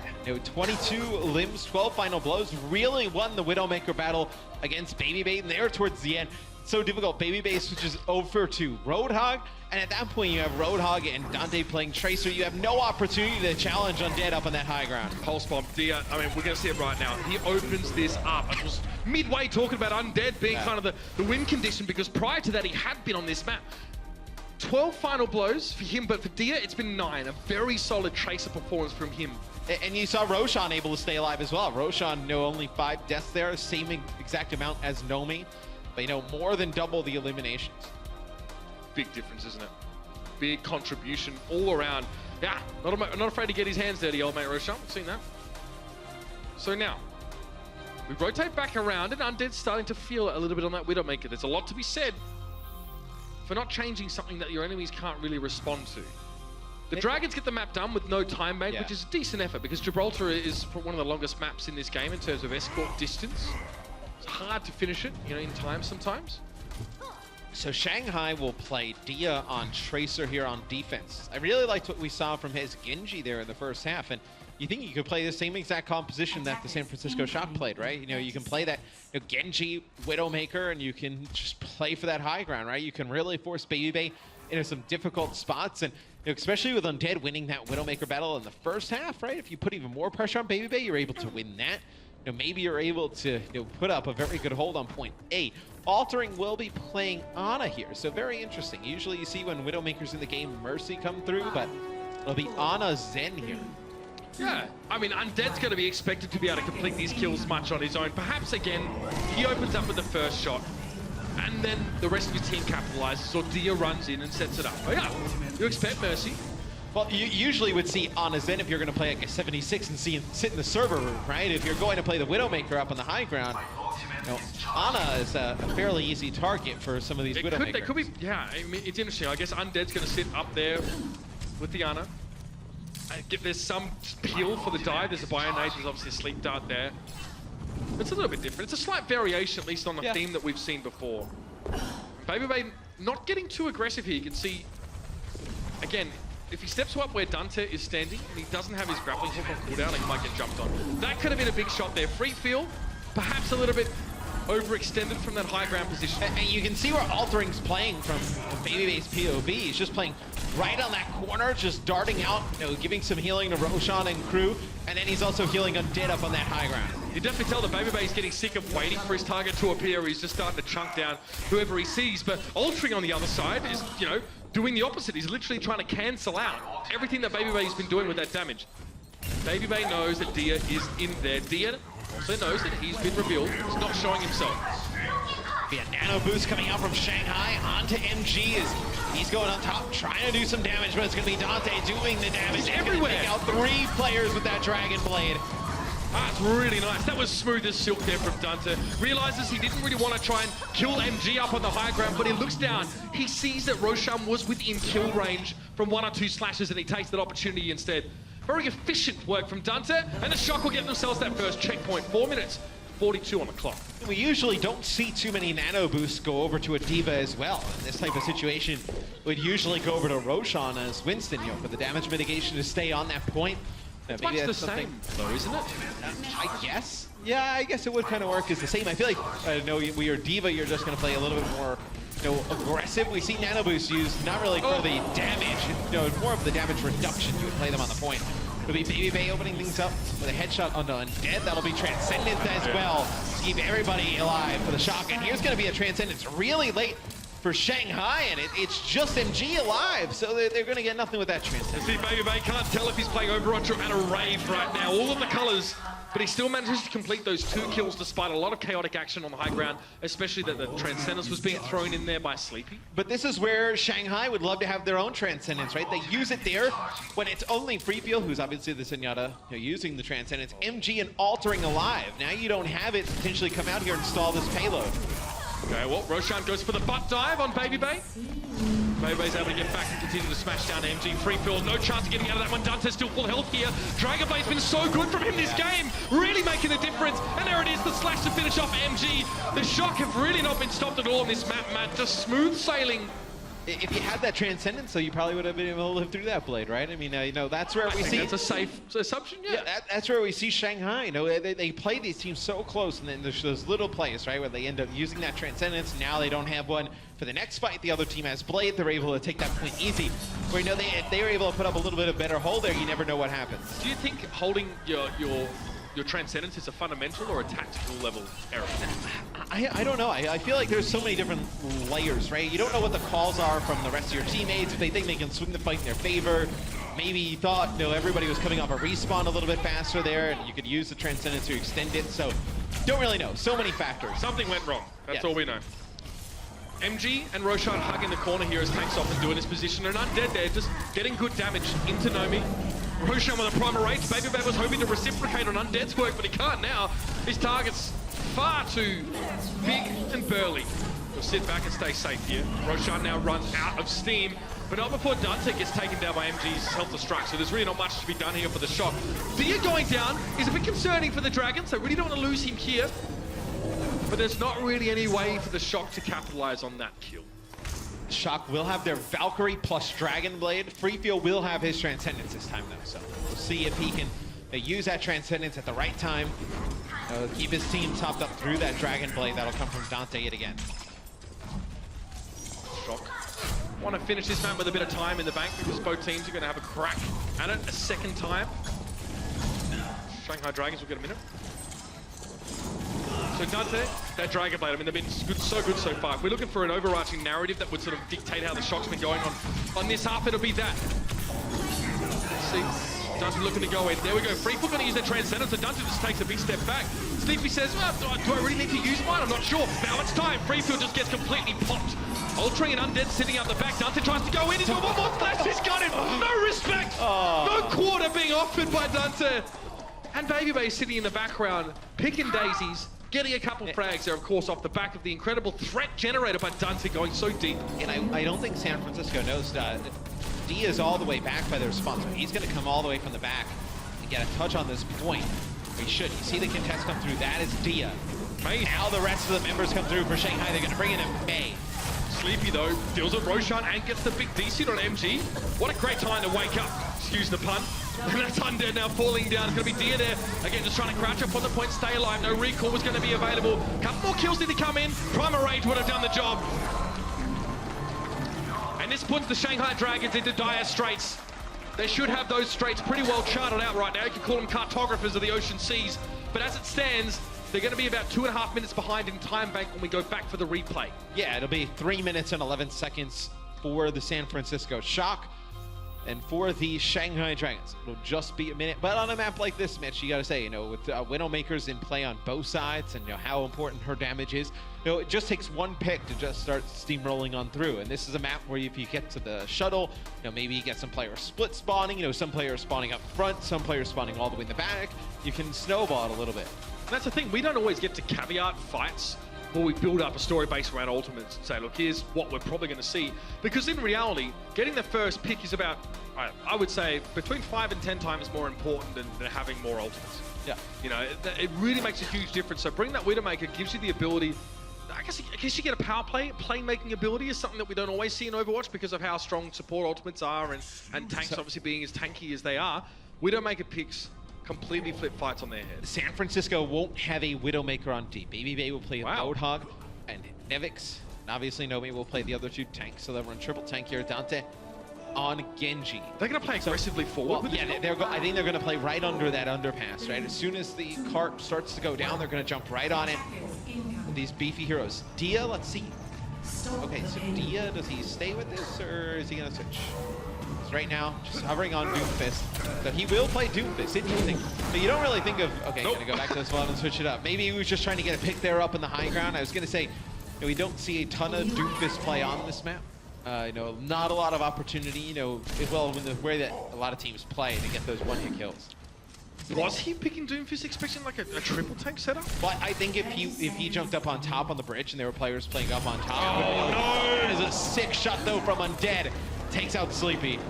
Sleepy wishing he was the namesake of Undead. Oh, and then they go for the res, and Roshan picks up the kill. Such a risky play. The shock here might have just given the Dragons an open invitation into the second phase of this map after that error.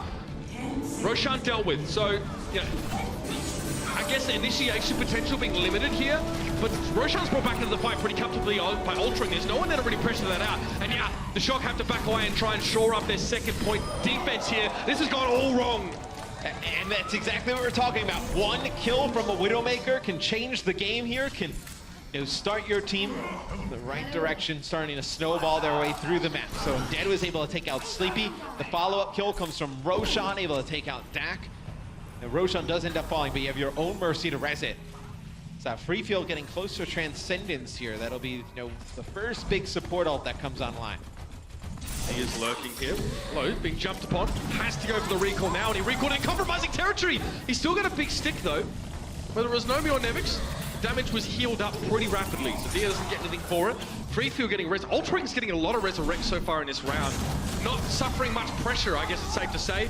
Dak, on the other hand, though, is. And Shanghai has to be careful. They have to stay on the payload. NG on the payload for them right now. He's going to use his self-destruct and then just get battered away there by Nomi. That'll be it for Shanghai's attack. They did make good progress. San Francisco will have 3 minutes and 11 seconds, though, to beat it. In my opinion, the Dragons have done what they had to do. With about a minute on the clock, there's not much more realistically one should expect to be able to obtain on that map than getting about halfway through the shuttle phase. So they can be content, well, satisfied at least with that. Now for the shock, 3 minutes and 11 seconds. I feel like, Matt, the extra tank inclusion there for Baby Bay definitely didn't really tip the scales. It wasn't what the doctor ordered, so to speak. Yeah, it was, well, we didn't really get to see a great attempt at it, though, to be honest, because Sleepy gets picked so early, it just sends the whole thing into disarray. So, if they get their initial setup, which most likely would have been the 3 tanks at the end of the tunnel, just kind of down there, funneling on through with, Dante up top, kind of pestering Undead out. That's where you probably would have seen San Francisco play. What's interesting here for me, okay, I was going to say, Undead has been played so good on the Widowmaker. For a second, it looked like he was going to lock in 76, and now he's gone back and switched to yet again. So you're not going to have Undead on the Widowmaker. This does make a little bit more sense with Ana in the equation, though, up on that high ground. If you wanted to play in the server room, but the Widowmaker isn't really hitting a lot of shots, man. Does that still make you feel vulnerable, though, to a Widowmaker if you're a 76? I mean, you can kind of AD strafe and you're kind of fast, but it only takes one shot to really just make your life a living hell. See what San Francisco's path of attack will be. Looks like, Dante just trying to get some ult charge here on Genji up on the high ground. Also, Potentially see if you have any Widowmaker shots come through. Tries to meet Dia there at the doorway to see if he comes on through. Doesn't get any damage on him. Dia died to Baby Bay there briefly and actually got him down to about 30 to 40 HP. Wasn't able to complete the kill, but, you know, keeping Baby Bay honest here. Again, assisting with the breaking of the bubble. Dante's built up this blade rather quickly. That's true. I think he's farmed a lot of that damage off MG, by the way, and Roshan, who kind of had to be there at the door and stop him from pushing in. So he'll be more than happy to have farmed that off those tanks. Well, and you don't have a big sustain ult other than Free Fields Transcendent. Oh, You God. don't have it right now. Oh no, it's happening. Dante gets in. Cat amongst the pigeons. Was Ultra ready for this? No! Freefield, watch out! Reflect is there, and that's it. Dante gets the job done. However, the rest of his team essentially very limited progress made on that ground here. The Roshan's a little bit low. Both supports aren't there, so that's an excellent play from MG to get aggressive on Dante to force him away.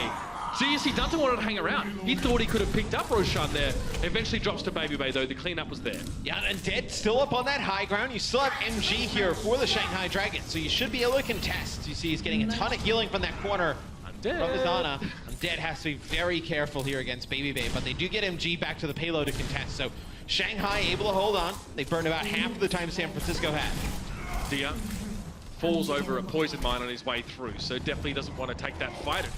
What would have been about 80 HP. Nice shot there, Undead finally down. Baby Bay just wanted a friend, and he finally found him. Dak keeping the Widowmaker nice and healthy, but now the Primal Rage just might be too much. Big step back in for sight. You see that Roshan knew he had to double back to the payload. He had to contest it.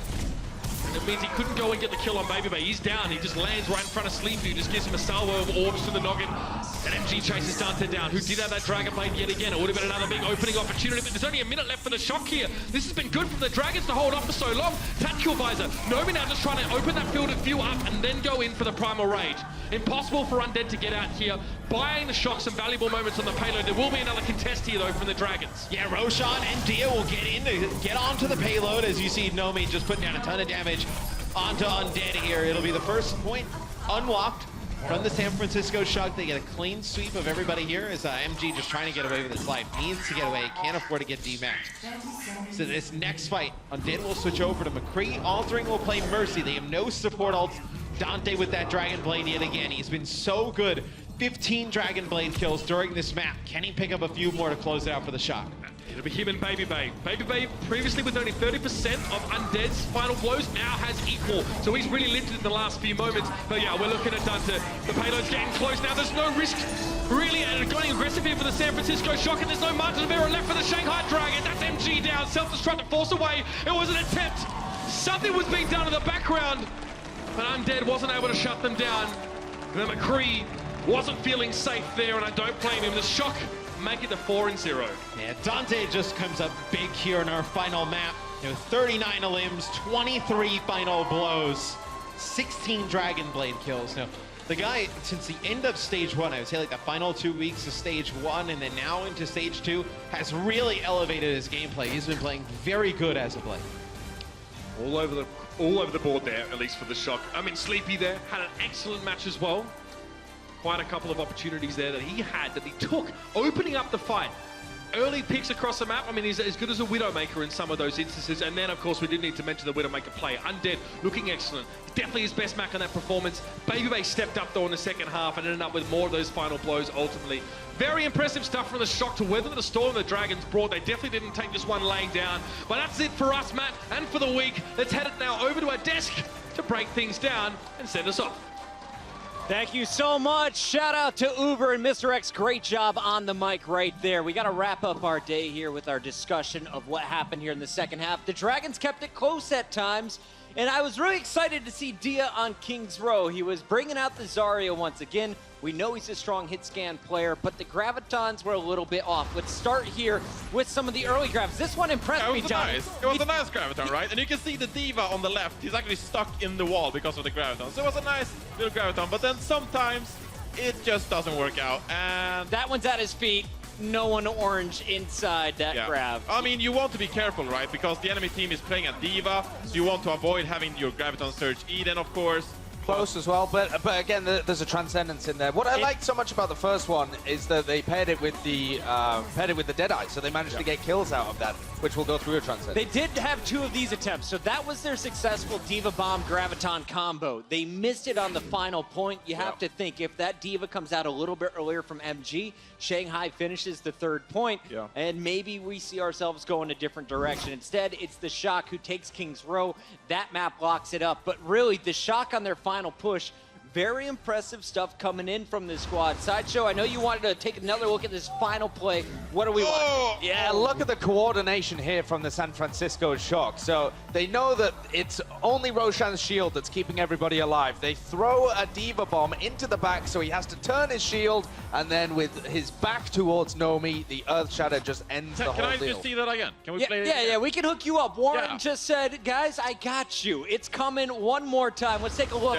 Slow motion. Come on, slow motion. It's all on the left side. Roshan, that shield turns to block the explosion. Perfect combo there with I love it. Yeah, perfect combo, stuff that you can execute in ranked games as well. And it's these kind of ultimate combinations that make King's Row and watching these tanks so great to watch. But it's also, I think, what plays more favorably into Shanghai Dragon's wheelhouse is that when they have big ultimates up and they know that they have to run them in a certain order, that's when they look more coordinated. Right. When it comes down to stuff like positioning and focus targets and pairing up, just things that are slightly more intangible, that's where the Shanghai Dragons crumble a little bit. Yeah, and that's where the new additions come in, because they have been quoted in the past for saying that the communication maybe is a bit off, and that's why they brought in new players to give a bit of a new perspective. Are we communicating right in game? Are we setting up the fights properly? And we can see some communication and teamwork issues here. So with new players coming in during stage 2, we might see some better play. It was kind of infuriating to watch the Shanghai dives at times, to be honest. If you're the Diva player, go with Roshan. You got to keep this man up. Let's keep it rolling, though, into game number 4, because I said if it goes to Ilios game 5,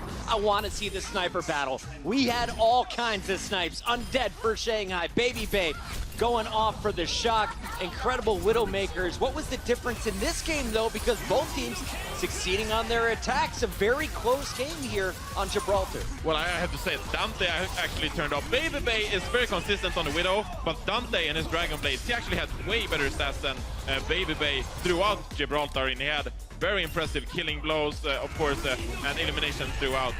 For me, Overwatch is kind of a game of mistakes. If you're going to be making mistakes, that offers opportunity for the other team to get further. And so Shanghai Dragons pretty coordinated when they're on the attack, but on defense, where one mistake ends up snowballing backwards and you can't really gain your footing again, that's where they started to crumble a little bit. And whereas San Francisco Shock, they got the pairings up, they know what to do on the dive, they were successful in setting Dante up, giving him heals when he needed them, as well as Nomi. So they look more coordinated on the defense. It's going to be an interesting week for the Shock moving forward. You got Dallas, you got New York coming up in week 3. What do you work on before that matchup against Dallas? Well, you're going up against Dallas, right? So we know that Dallas has struggled in the past. They rely a lot on AKM Soldier, of course, and also the front line looks a bit disoriented with XQC and Mickey, of course. So maybe look to punish XQC a lot. You have Undead, who plays a fantastic McCree. So be a bit explosive, perhaps, and challenge the front line of Dallas Fuel. Challenge the front line. I like that call. We got to wrap up this match by crowning our player of the match. Johnny, will you do us the honors here today? Who we is have it? some amazing signs today, of course. So this one goes out to my buddy.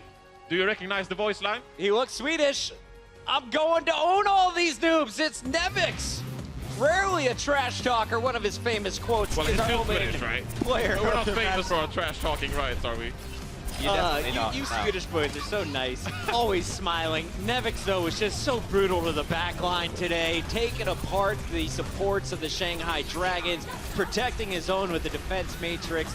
He was everywhere on the map. Yeah, and he's so consistent as well, and very coachable. I have played with this guy in the past for Misfits, of course, and what I really like about Nevix is that he's so coachable. Yeah, well, that's one way to do it. That's just unlucky, isn't it? He really listens to the coaching staff, and he's so flexible when it comes to being defensive, being aggressive, and that's what you need in the Overwatch League, right? Good way We to talked finish about out the series here. Sorry, these numbers purely from Gibraltar. Yes, just on Gibraltar, and he's able to put this up. Also, Johnny, he's already in the team. You don't have to sell him. Are you trying to get somebody to pick him up? Johnny's like, well, you know, Overwatch League could expand eventually. I could put together my all-Swedish juggernaut players. It's He coming tried to do back. that once. He tried to do that. It's coming back. It's going to be It was disappointing. too early. It's before its time. Sweden has Okay. gotten much better at Overwatch. Let's take a look at our overall standings because this sheet would tell me I'm a liar. You'll notice New York still in the #1 spot. Seoul officially #2, finishing a great week, now at 11-3. But really, it's all about the stage 2. It's this 10 matches per team. Seoul at the top, 4-0. And next week, we got a great opportunity for some movement. We're going to see the battle for LA once again. The Gladiators, you beat the Valiant here, you pass them in the stage 2 standings, and then Sideshow, you got your lips all curled for the second match. Oh, Philadelphia Fusion against Seoul Dynasty. That one's Going going to to be so good. So good. I mean, Two Philadelphia aggressive is the teams. best team in the world, right? Oh, yeah, according to Johnny. The DPS matchup there, that's going to be unreal. What a game. Johnny, I can't let you leave this building tonight without crowning your official best team in the league for Reddit. Earlier, you said it was Philadelphia Fusion. Then you said London was going to beat them. Yes. I don't know what to trust anymore. Where are we going? I think that Philadelphia Fusion will rack up a lot of wins so far this stage in the league play, of course. But when it comes to playoffs, I gotta go with the London Spitfire. They're looking really hot. London Spitfire is going to be Johnny's pick so far at the end of Stage 2. Remember, this is just week 2 of Stage 2, rather. We still have 3 more weeks to go. And next week, my buddy Golden Boy is going to be filling in. Make sure you join us for all of the action. Week 3 of Stage 2 kicks off Wednesday at 4 p.m. Pacific. For everyone who tuned in here in the Blizzard Arena, big shout out, much love. And for everyone who watched online, thanks again. We'll see you soon.